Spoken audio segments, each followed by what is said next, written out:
L'emploi local, priorité majeure pour le territoire dunkerquois. Une volonté politique affirmée dès 2014 et déclinée en deux phases. La première, une concertation collective de 8 mois, animée par des groupes de travail ou encore un livre blanc. Puis la seconde phase a démarré il y a un an à travers une feuille de route traçant les grandes orientations et les engagements pour le développement de l'emploi sur l'agglomération dunkerquoise. On parle alors des états généraux de l'emploi local. Et on a déjà des résultats, on a des chiffres. Près de 900 000 euros, entre 800 et 900 000 euros injectés sur les 9 mois depuis notre première rencontre et le fait qu'on ait lancé cette démarche.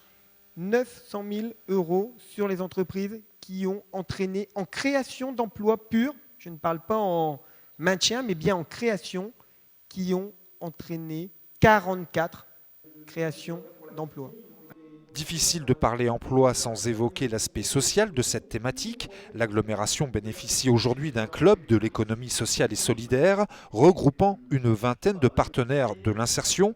Aujourd'hui, sur le Dunkerquois, seuls 12,4% des emplois sont créés par l'économie sociale et solidaire. C'est un début, mais il faut faire mieux. Et donc ce club a pour vocation à la fois de fédérer les acteurs qui interviennent dans ce champ, mais aussi d'être force de proposition, parce que l'objectif avoué, c'est que la communauté urbaine puisse apporter une certaine structuration et une certaine coordination, mais surtout libérer les énergies. Il faut savoir le reconnaître, on a sur notre agglomération à la fois des forces vives, on a des compétences, on a des envies, mais on a aussi un peu de retard comparé à d'autres territoires ou à d'autres régions, tout simplement parce qu'il nous faut nous structurer.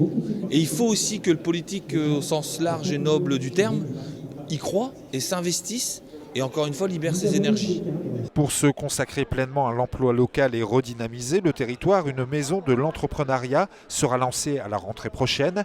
L'objectif, créer de l'emploi, oui, mais que la population devienne actrice de ces créations en développant la notion entrepreneuriale chez les habitants. La cohésion, c'est d'abord la possibilité de mutualiser un certain nombre de ressources de fonctionnement, c'est-à-dire ça passe par des choses aussi symboliques qu'un passeport de créateur d'entreprise qui favorise la circulation la plus simple à l'intérieur de la maison. C'est un peu le syndrome, si vous voulez, de la difficulté de créer parce qu'il y a beaucoup d'étapes, beaucoup de parcours. Là, on va retrouver dans un lieu unique l'ensemble des opérateurs, donc ça c'est déjà un point important.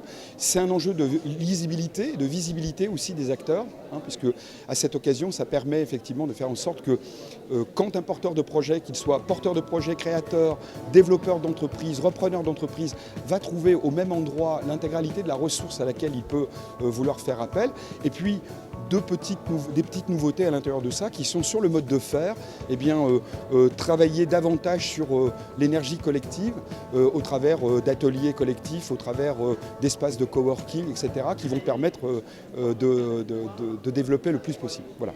Le développement de l'emploi local est un projet ambitieux, réalisable avec le concours de chacun, une aventure collective à construire ensemble.